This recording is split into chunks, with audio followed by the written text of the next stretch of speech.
So ప్రభుత్వ పథకాలు, నవరత్నాలు నవరత్నాలు ఓట్లు తెచ్చిపెట్టే పరిస్థితి ఉందా నిజంగానే గ్రౌండ్లో? 100% తెచ్చిపెడతాయి.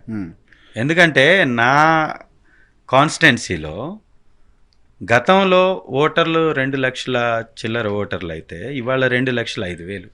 ఓట్లు వేసినటువంటి వారి సంఖ్య 2019లో 1,80,000 మంది, 1,60,000 మంది, సబ్జెక్ట్ టు కరెక్షన్, 1,60,000 మంది ఓటర్లు అక్కడ ఉంటే ఓట్లేస్తే 1,85,000 మందికి పథకాలు అందాయి మా కాన్స్టిట్యున్సీలో.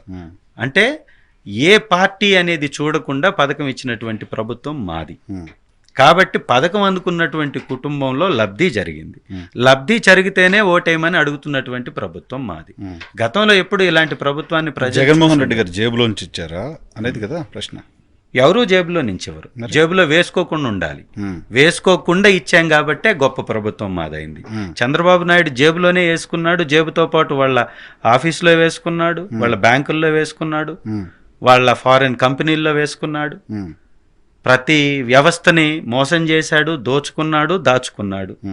లాస్ట్కి సొంత పార్టీ ఆఫీసుకు కూడా, ఆ అకౌంట్లకు కూడా డబ్బులు తరలించి వేశాడు. ప్రభుత్వ డబ్బుని ప్రజలకు అందించడం అనేది ప్రభుత్వ బాధ్యత. ఆ బాధ్యతని మేము సక్రమంగా నిర్వర్తించాం కాబట్టి ధైర్యంగా చెప్తున్నాం. ఇవాళ డీబీటీ, నాన్ డీబీటీ పద్ధతి ద్వారా 4,90,000 కోట్లు ప్రజలకు ఇచ్చామని మేము సగర్వంగా చెప్పుకుంటున్నాం. నీ ప్రభుత్వం ఏమి ఇచ్చిందయ్యా చంద్రబాబు చెప్పు అంటే మంచినీళ్లు తాగినట్టుగా నీళ్లు నవ్వుతూ. మీరు విధ్వంసం చేశారనేది కదా అని చెప్తోంది. అదే విధ్వంసం చంద్రబాబు నాయుడు గారు చేశారు కాబట్టి తెలుగుదేశాన్ని ప్రజలు ధ్వంసం చేశారు.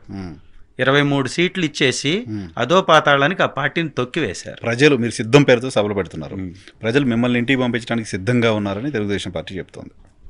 10 లక్షల మందితో సభ జరిగినటువంటి రాజకీయ పార్టీలు ఉన్నాయా? చరిత్రలో చూడండి. 2-3 జిల్లాలకి 10 లక్షల మంది ఎందుకు వస్తున్నారు ప్రజలు తరలి?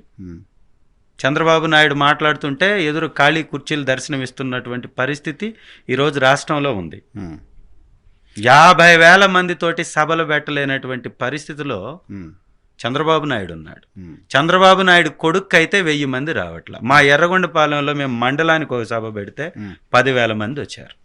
ఇవాళ ప్రజల్లో ఆదరణ ఉంది అని చెప్పడానికి ఇదే నిదర్శనం. ప్రజల్లో ఆదరణ ఉందో మీ జేబులో డబ్బులు ఎక్కువ ఉన్నాయో?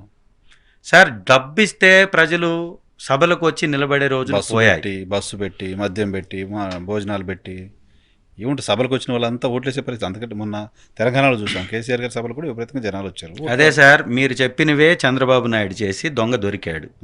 గతంలో ఆయన చేసినటువంటి ఏదైతే పొంగనూరు దగ్గర కార్యక్రమాలు చేసి విధ్వంసాలు సృష్టించాడో, ఆ రోజు పొంగనూరుకి ఆ పక్క రాష్ట్రాల నుంచి జనాలను తరలించి ఆ రాష్ట్రాలు తెలుగు మాట్లాడకుండా కర్ణాటక, తమిళ్ మాట్లాడుతూ దొరికిపోయిన సందర్భాలు, మందు దాగుతూ దొరికిపోయిన సందర్భాలు మీరు చూశారు. ఇవాళ మా సభల దగ్గర అట్లా లేదే. స్వచ్ఛందంగా తరలి వస్తున్నటువంటి ప్రజల్ని గమనిస్తున్నాం. ఇవాళ వైఎస్ఆర్ కాంగ్రెస్ పార్టీ సామాన్య ప్రజడికి మేలు చేసింది కాబట్టి ఆ ప్రజలు పెద్ద ఎత్తున తరలి వస్తున్నారు. నాయకుల్ని నమ్ముకోలే మా పార్టీ.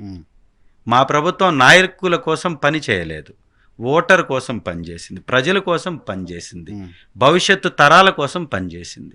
ఇవాళ చిన్న బిడ్డలు చూడండి, వైఎస్ఆర్ కాంగ్రెస్ పార్టీకి సంబంధించిన చిన్న కార్యక్రమం జరుగుతుంటే మా ఎర్రగొండపాలెంలో చిన్న బిడ్డలు ఎంత ఉత్సాహంగా వస్తున్నారంటే జగనన్న అరుస్తున్నారు. ఎందుకంటే వాళ్ళు స్కూల్కి పోవడానికి వేసుకునే షూ దగ్గర నుంచి వారు వేసుకునే యూనిఫామ్, వారు తీసుకెళ్లి స్కూల్లో రాసుకునేటటువంటి పుస్తకం, ఆ పుస్తకం పెట్టుకునేటటువంటి బ్యాగు ఎంత క్వాలిటీతో కూడుకున్నదో చూడండి. ఒకవేళ మేము రాజకీయం కోసమే అయితే ఆ బిడ్డకు ఓట్లేదు, మరి వారి మీద అంత ఖర్చు చేస్తున్నటువంటి ప్రభుత్వం మాది.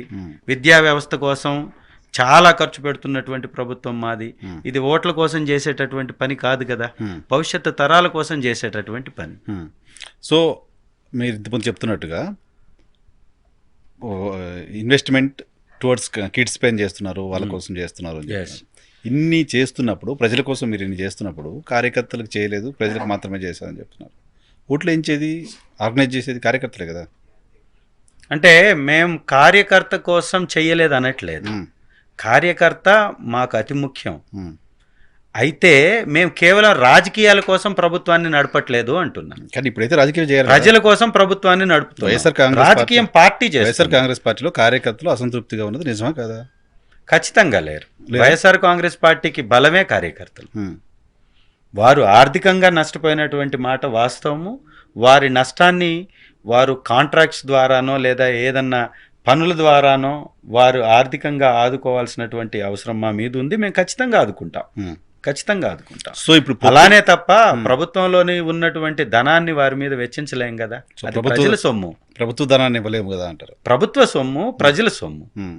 ప్రజలకి ఏ మంచి జరుగుతుందని ప్రభుత్వం నమ్ముతుందో దాని మీద ఖర్చు పెడుతుంది.